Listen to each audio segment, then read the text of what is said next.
Hello students, ये है lecture number 5 economics का। पिछले लेक्चर में मैंने लेक्चर नंबर 4 के अंदर प्रोडक्शन पॉसिबिलिटी कर्व होता क्या है इसके बारे में बताया था। अब हम पढ़ेंगे यहाँ पर फुलर यूटिलाइजेशन ऑफ रिसोर्सेज, मतलब संसाधनों का पूर्ण उपयोग। इसमें एक हमने मान्यताएं ली थी कि हम संसाधनों का क्या करते हैं, पूर्ण उपयोग कर रहे हैं। अगर हम संसाधनों का पूर्ण उपयोग करते हैं, इस साइड देखो हमने क्या लगा रखा है, वीट, और इस साइड क्या लगा रखा है, क्लोथ। अगर मैं प्रोडक्शन पॉसिबिलिटी कर्व, ये क्या है हमारा पीपीसी कर्व, ये क्या है हमारा पीपीसी कर्व। अगर हम इसके पॉइंट्स इस कर्व के ऊपर कोई भी प्रोडक्शन करने लग रहे हैं, मतलब मैं ए पॉइंट पर प्रोडक्शन करने लग रही हूँ या बी पर करने लग रही हूँ या सी पर करने लग रही हूँ, मतलब इसका क्या है, इतना मैं क्लोथ का और इतना मैं वीट का। बी पॉइंट के ऊपर इतना मैं क्लोथ का और इतना मैं वीट का। तो इसके अंदर क्या है, अगर मैं प्रोडक्शन पॉसिबिलिटी के कर्व के किसी भी पॉइंट पर होती हूँ तो इसका मतलब क्या है, मैं संसाधनों का पूर्ण उपयोग कर रही हूँ, Fuller utilisation of resources.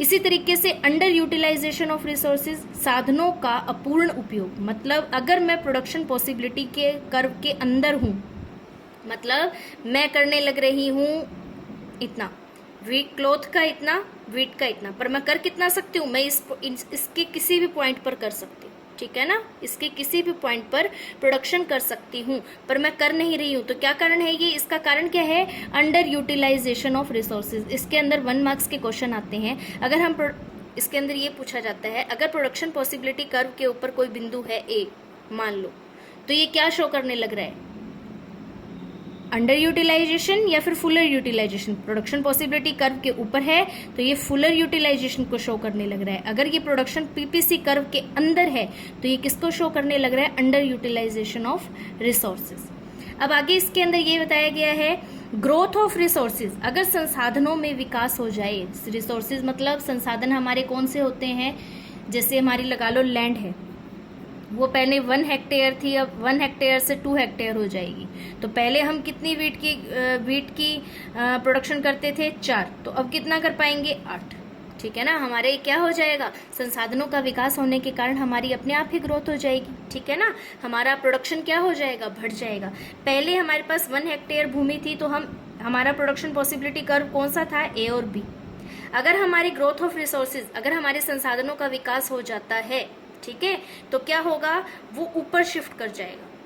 Question किस तरीके से आता है कि प्रोडक्शन पॉसिबिलिटी कर्व के अंदर ग्रोथ ऑफ रिसोर्सेज होने के कारण प्रोडक्शन पॉसिबिलिटी कर्व अपवर्ड होगा या डाउनवर्ड होगा, तो क्या होगा, अपवर्ड होगा। अगर संसाधनों का विकास नहीं होता है या फिर संसाधनों decrease of resources, decrement of resources, अगर संसाधन कम हो जाते हैं तो इसके कारण क्या होएगा भाई, ये नीचे की तरफ आ जाएगा, एफ और ई पर, ठीक है ना। किसी भी कारण से लगा लो कोई ट्रैक्टर वगैरह है, कुछ भी जो मशीनरी अगर खराब हो जाती है, मतलब संसाधनों में कमी आ चुकी है, तो क्या होगा, इसके अंदर प्रोडक्शन की कमी आ जाएगी, ठीक है।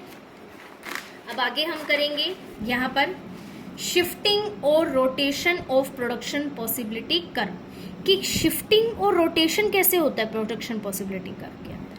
पीपीसी वक्र का खिसकाव या स्थान परिवर्तन किसके कारण होता है। सबसे पहला कारण हो सकता है चेंज इन रिसोर्सेज, कि जो हमारे पास संसाधन है, जो भी हमारे पास संसाधन है, लगा लो लैंड है, लेबर है, वो अगर चेंज हो जाए तो, या फिर चेंज इन टेक्नोलॉजी, कोई टेक्नोलॉजी हमारी चेंज हो जाए तो, ठीक है ना। जैसे इन द सेंस लगा लो हमने कोई मशीनरी यूज करने लग रहे थे, वो क्या करती थी, वो मशीनरी धीरे काम करती थी, उसके द्वारा हम सिर्फ 4 बोरी गेहूं को प्रोडक्शन कर पाते थे। अब मैं बढ़िया मशीन ले आई, उसके अंदर क्या हो गया भाई, अब वो 8 करने लग रही है, तो क्या हो जाएगा, शिफ्टिंग हो जाएगी ना। किस तरीके से होएगी वो हम नीचे रखेंगे। चेंज इन रिसोर्सेज, संसाधनों में परिवर्तन। संसाधनों में परिवर्तन 2 तरीके से हो सकता है, एक तो resources are increased, resources are decreased. जमीन कम भी हो सकती है और जमीन ज्यादा भी हो सकती है, ठीक है ना। अगर हमारे रिसोर्सेज में इंक्रीज हो जाती है तो प्रोडक्शन पॉसिबिलिटी कर्व ऊपर की तरफ शिफ्ट करेगा, मतलब राइटवर्ड शिफ्ट करेगा या अपवर्ड शिफ्ट करेगा।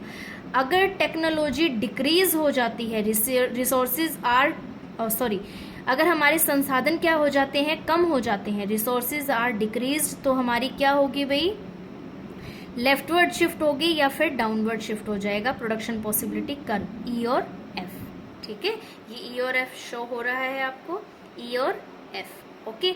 इसी तरीके से अगर हमारे पास कोई बहुत अच्छी टेक्नोलॉजी आ जाती है, ठीक है, लगा लो कि मैं वीट और क्लॉथ को बनाने लग रही हूँ, ठीक है, सिर्फ क्या हुई, क्लॉथ की टेक्नोलॉजी ज्यादा बढ़िया होगी, भी क्लॉथ बनाने वाली मशीन बढ़िया आ गई, वीट वाली एज इट इज है, जैसे इसके अंदर दिखा रखा है, वीट के ऊपर कोई फर्क नहीं पड़ा, पर पहले हम क्लॉथ उगाने लग रहे थे 12 बंडल, ठीक है, पर क्या हुआ भाई, टेक्नोलॉजी ज्यादा अच्छी होगी तो वो उत्पादन भी ज्यादा होगा, तो वो कितना हो जाएगा 16। तो इसमें किसकी टेक्नोलॉजी में इंक्रीमेंट हुई है, सिर्फ कमोडिटी एक्स मतलब क्लॉथ के अंदर। तुम यहाँ पर कुछ भी ले सकते हो, क्लॉथ भी ले सकते हो, वीट भी ले सकते हो, ठीक है। इसी तरीके से अगर ओवाई कमोडिटी, ओवाई ये ओवाई एक्सिस के ऊपर वाई कमोडिटी के अंदर प्रोडक्शन टेक्नोलॉजी के अंदर चेंज हो जाए, मतलब यहाँ पर क्लॉथ के अंदर कोई चेंज नहीं हुआ, सिर्फ किसके अंदर चेंज हुआ है, वीट की टेक्नोलॉजी में चेंज हो गया है। लगा लो हम बहुत अच्छी कोई भी टेक्नोलॉजी ले आए जिसके कारण हमारा प्रोडक्शन बढ़ जाता है, वीट की जगह कोई और भी हो सकता है, तो ये क्या हो जाएगा, पहले क्या थे, ए और बी था, पीपीसी कर्व, जो वीट की टेक्नोलॉजी बढ़ने के कारण वीट का प्रोडक्शन बढ़ जाएगा, कितना, बी और सी, मतलब अब क्या हो जाएगा पीपीसी कर्व, ए और सी, ठीक है। इसी तरीके से अगर दोनों की ही टेक्नोलॉजी में इम्प्रूवमेंट हो जाए, मतलब दोनों ही क्लॉथ और वीट दोनों की टेक्नोलॉजी ही बढ़ जाती है, तो क्या हो जाएगा, ऊपर की तरफ शिफ्ट हो जाएगा।